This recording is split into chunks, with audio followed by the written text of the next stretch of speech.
Nous sommes aujourd'hui au Radisson Blu à l'occasion de la clôture de la Semaine internationale de la jeunesse. Un événement qui a rassemblé les membres du gouvernement, les collectivités locales et certains acteurs de la société civile. Aujourd'hui, nous sommes avec une jeune Gabonaise, une entrepreneur également, Madame Edna. Bonjour. Bonjour. Est-ce que vous pouvez nous dire exactement en quoi a consisté votre participation pour cet événement?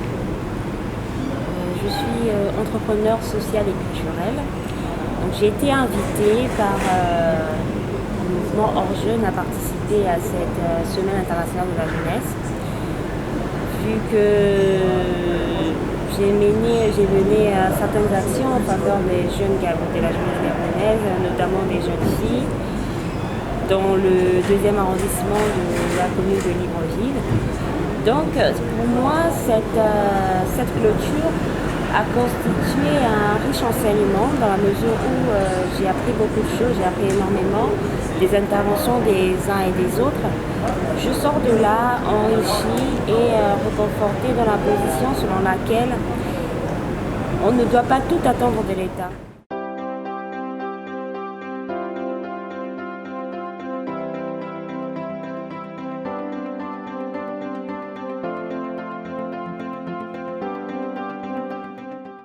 Intervenu sur des panels en dehors d'ici, sur le panel politique, où nous avons parlé des questions de la jeunesse dans le sens de la politique, l'engagement politique, mais aussi sur le panel entrepreneuriat, dans lequel j'ai insisté sur le fait qu'il fallait que les dirigeants et la jeunesse comprennent que nous savons quelles sont les difficultés que rencontre la jeunesse. Donc il ne s'agissait plus de venir les identifier, il s'agissait d'apporter des solutions.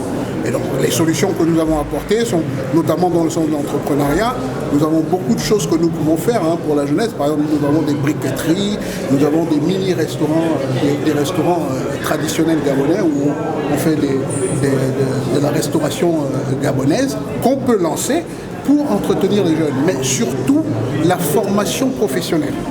Parce qu'il est essentiel que nous sortons du mode actuel de formation de la jeunesse. Il faut les former dans les métiers, dans des séries ingénierie et tout ça, parce qu'en réalité, notre pays a besoin de techniciens et non de diplômés en finance et tout ça. Et donc c'est plus dans le sens de la formation de la jeunesse, mettre l'accent sur la formation des jeunes filles, des filles mères, parce que c'est aussi un secteur très important pour nous. C'est les femmes, les jeunes femmes qui sont mères, il faut trouver des solutions. Et donc il faut les former dans les métiers techniques pour qu'on s'en sorte. Sans ça, nous allons rester toujours dans le principe de toujours courir derrière les carrières administratives, politiques et tout ça.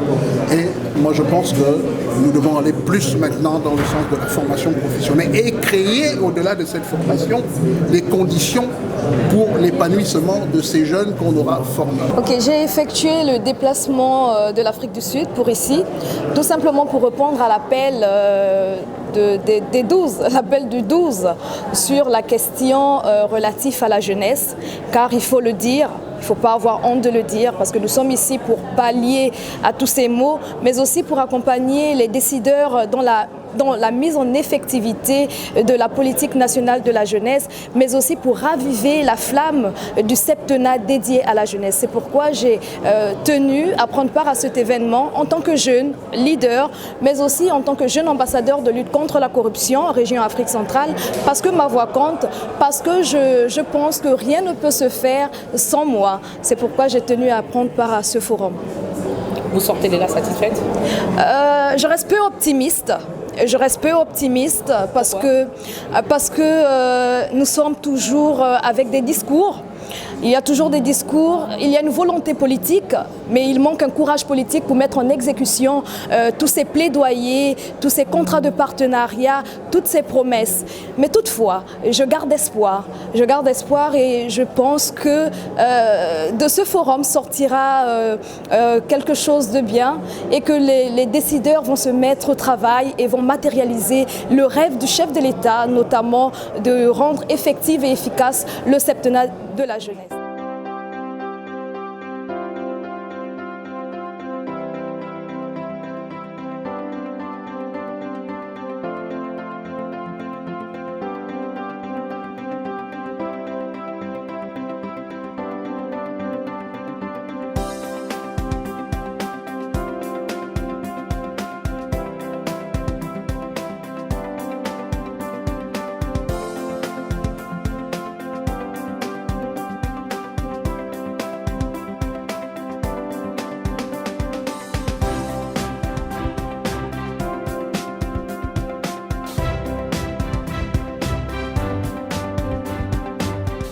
C'est pour moi un honneur d'être parmi les invités. Voilà. La semaine internationale de la jeunesse, c'est comme je disais tout à l'heure, la personne vivant avec un handicapé a beaucoup de difficultés concernant l'accessibilité, la formation professionnelle et l'accès à l'emploi. À l'emploi pour ceux qui sont déjà diplômés et pour ceux-là qui n'ont pas eu la chance d'aller à l'école ont besoin d'une formation professionnelle. Voilà, donc nous espérons que les choses vont être faites de ce côté-là. On ne dit pas que rien n'est fait. Le côté de la protection sociale concernant la santé et l'allocation familiale, les choses sont faites chaque année, mais il faut aussi regarder à ceux-là qui sont diplômés, qui ont besoin d'un emploi. Le flambeau de la jeunesse remis aux parents de cet événement, Tony Ondomba, est le signe que la jeunesse gabonaise croit encore à un avenir meilleur dans son pays. La santé, la formation, l'employabilité des jeunes, autant de sujets qui ont été abordés lors de la clôture de la Semaine internationale de la jeunesse. Nous espérons que chacun a pu prendre note, que chacun a été édifié.